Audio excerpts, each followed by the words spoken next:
चलिए आज डॉक्टर मनीष कुमार से खास बातचीत करेंगे कि एंटीबायोटिक खाना चाहिए कि नहीं। और दूसरा प्रश्न है कि पूरी दुनिया एंटीबायोटिक के बिना खाना की तरह भूजा की तरह खाना शुरू कर दिया है लोग, लेकिन डॉक्टर मनीष जी आज एंटीबायोटिक दवा पर आज खास बातचीत करेंगे। हर चौक चौराहे पर देख रहे हैं कोई भी बीमारी हो, लेकिन लोग जाते हैं सबसे पहले दवा की दुकान वाले लोग एंटीबायोटिक दवा देना शुरू कर देते हैं। लेकिन आपके द्वारा एक वीडियो पर देखा जा रहा है, इस पर आप एंटीबायोटिक दवा पर बहुत ऐसे प्रश्न चिन्ह उठाए हैं, इस पर क्या आपका कहना है?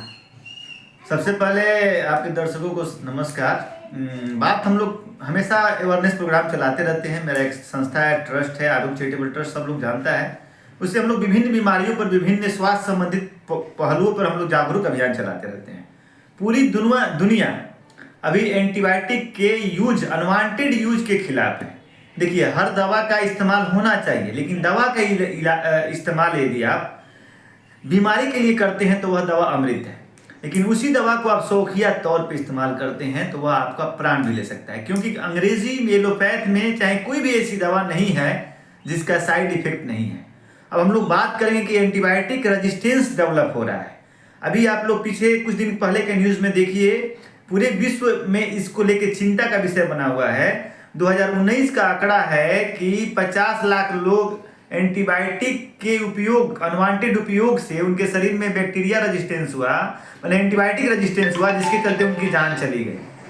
और यदि हम लोग इस पे कंट्रोल नहीं करेंगे तो विगत 2-4-5 साल में हर साल करोड़ों लोग मर जाएंगे एंटीबायोटिक रेजिस्टेंस के चलते। सबसे पहले हम लोग जानेंगे एंटीबायोटिक होता क्या है, एंटीबायोटिक रेजिस्टेंस होता क्या है। एंटीबायोटिक खास करके किसी बीमारी में जब कोई बैक्टीरियल इन्फेक्शन होता है, बड़ा बीमारी होता है, कोई भी बैक्टीरिया का इन्फेक्शन है जिससे हमारा शरीर कमजोर हो जाता है, बीमार हो जाता है, तो उससे लड़ने के लिए डॉक्टर एंटीबायोटिक का यूज करते हैं। लेकिन बिना कारण से यदि हम एंटीबायोटिक खाएंगे, जैसे बात पे अगर बैक्टीरिया इन्फेक्शन नहीं है, फंगल इन्फेक्शन है, वायरल इन्फेक्शन है, किसी को सर्दी है, बुखार है, वायरल बुखार है, किसी को जोड़ का दर्द है, किसी को बाल झड़ रहा है, बात पर लोग अपने से भी मांग के एंटीबायोटिक खाता है। दवा के दुकानदार वाले भी एंटीबायोटिक ठूस ठूस के दे देते हैं। ग्रुप 5, 7, 10, 15, 12 ग्रुप है, ग्रुप बदल के देते हैं। और बार ग्रुप बदल कर एंटीबायोटिक खाने से मनुष्य के शरीर में एंटीबायोटिक रेजिस्टेंस हो जाता है। और भविष्य में जब हमारे शरीर पर कोई बीमारी का आक्रमण होगा, जब कोई सीरियस बैक्टीरियल इन्फेक्शन होगा, तो उस समय हमारे पास इलाज नहीं होगा और इलाज के अभाव में हम लोग तड़प के मर जाएंगे। क्योंकि जो एंटीबायोटिक हम खा रहे हैं अनवांटेड, उसके खाने से रेजिस्टेंस हो जाएगा, शरीर एंटीबायोटिक रेजिस्टेंस डेवलप होगा।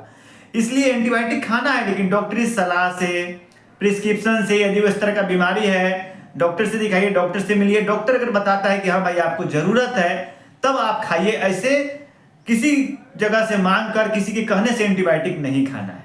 लेकिन साफ तौर पर आपका कहना है जो रोग प्रतिरोध क्षमता जो है, कीड़ा जो मर जाता है शरीर का, बाद में वो काम नहीं करेगा। देखिए, एंटीबायोटिक जब हम लोग किसी वायरस पे, बैक्टीरिया पर, चाहे बार अपने शरीर पर एंटीबायोटिक करते हैं, तो मेरा शरीर ऐसा है ना कि हम लोग हर चीज के खिलाफ एंटीबॉडी बनाते हैं।